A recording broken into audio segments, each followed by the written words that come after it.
All right, so we're in chapter 3 of Paul's letter to the churches in Galatia. Now, if you were confused at all or weren't totally convinced that Paul was angry in this letter, this chapter is going to show you just how angry he actually is.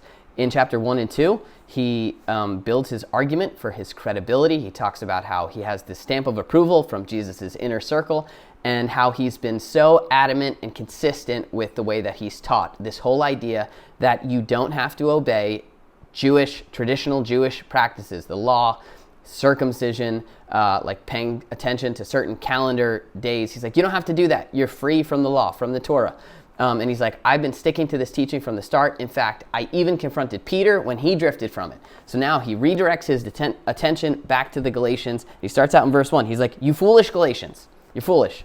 Now, for me, this rings a bell or it raises a flag. I'm like, hold on a second. Jesus talked about calling people fools. He wasn't totally for that. What's the deal there? And so you might want to cross-reference this and look at other areas where you see the word fool used in the Bible and see what Jesus says about that. Now, to spoil it for you, he says you shouldn't call people fools. But this word actually isn't the same word, one. And in the context of what he's saying, he's talking about the dehumanizing of people when Jesus is talking about it, like tearing other people down. Paul is actually using this term for their good. He's like, wake up. And this term specifically has this idea of not thinking. Like if you look it up in one of the lexicons, it says like you're a fool when you don't use your mental capacity to think things through to make the right choice. He's saying just stop and think about it. And then he creates an argument for the things that they should think about. Now remember, the whole thing he's saying here is that you can't work to make yourself right with God. It happens from believing and trusting him. He says in the very beginning, and this is the NASB, he says, think about this, right? Did you receive the Spirit, God's Spirit, by the works of the law or by the hearing of faith? So the idea of God's Spirit, in case you're not familiar with this, it's God's Spirit. If you think all the way back to Christmas, when Mary was told that she was pregnant, and it was because of God's Spirit. This Spirit is what gives us our identity. And what Paul's saying here is that when you trust God, you're given His Spirit. Now, the word Spirit, that can be like kind of abstract, like is Jesus literally? My son actually asked me this once. He's like, is Jesus in heaven or is He in my heart? How can He be in both places? And the idea is like His Spirit. The word Spirit means wind or breath. It's the word pneuma in the original language. The idea is it's this invisible energy. Or if you think of breath, the idea of living by God's Spirit, it's like trusting Him to the absolute, like to the point that you're trusting Him for every single breath. It's His breath in our lungs. That's the idea of living by God's Spirit. The ultimate picture of dependence, and it's an identity thing. It's how we understand ourselves as His children. And this is the argument Paul's presenting here. He's like, it happened when all of this happened, not from the works of the law, but by the hearing of faith. Okay, so think about this. If you're someone who believes this, right? If there was a moment when things made sense for you, when you're like, you know what, I think I'm on board with this. Maybe you're not there yet. Maybe you have had that moment recently. It's usually a moment where it's like, I get it. It's not a moment where it's like, I did it, right? That's the big difference between believing and doing.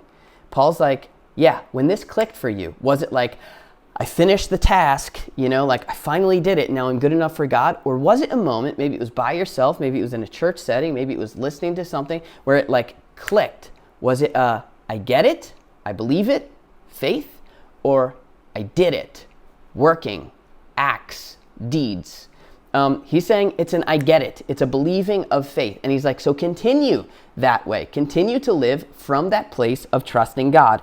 Then he brings in Abraham into this, okay? And he's getting right to the heart of the ancient Jewish people who are listening. He's like, okay, you consider yourselves children of Abraham because you have the law and because you've been circumcised. But he's like, let's look all the way back to the story of Abraham. And he quotes a line from the story of Abraham where Abraham believes God and it was credited to him as righteousness. He was justified.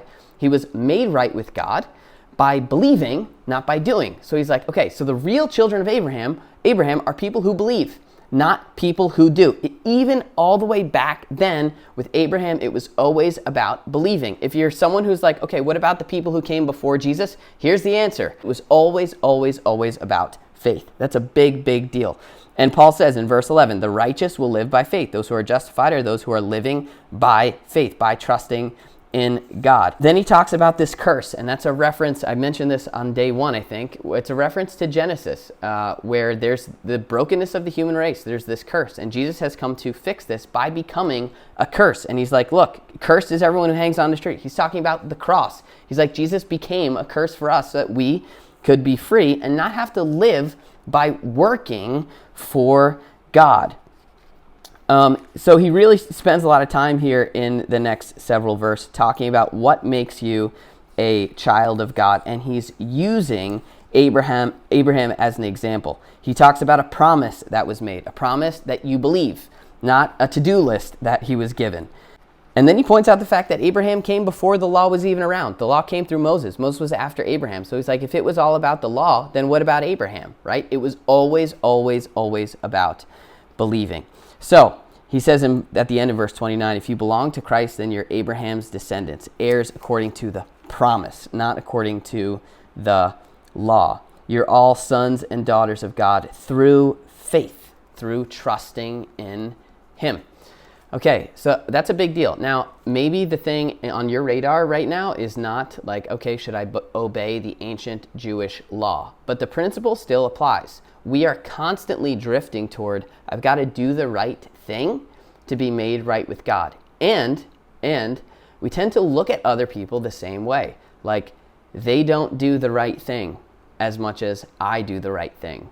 Like, they must not be cool with God. That's why Paul was facing all this opposition, because his situation was a lot messier. The people that weren't part of the Jewish community, they had things that the Jewish people are totally unfamiliar with. They do things the Jewish people would have never done. And he's like, okay, it may not look as clean and as tidy as what you're used to. And I would argue we wrestle with the same things, right? Like, there are people that are beginning to believe and they don't fit like the church mold.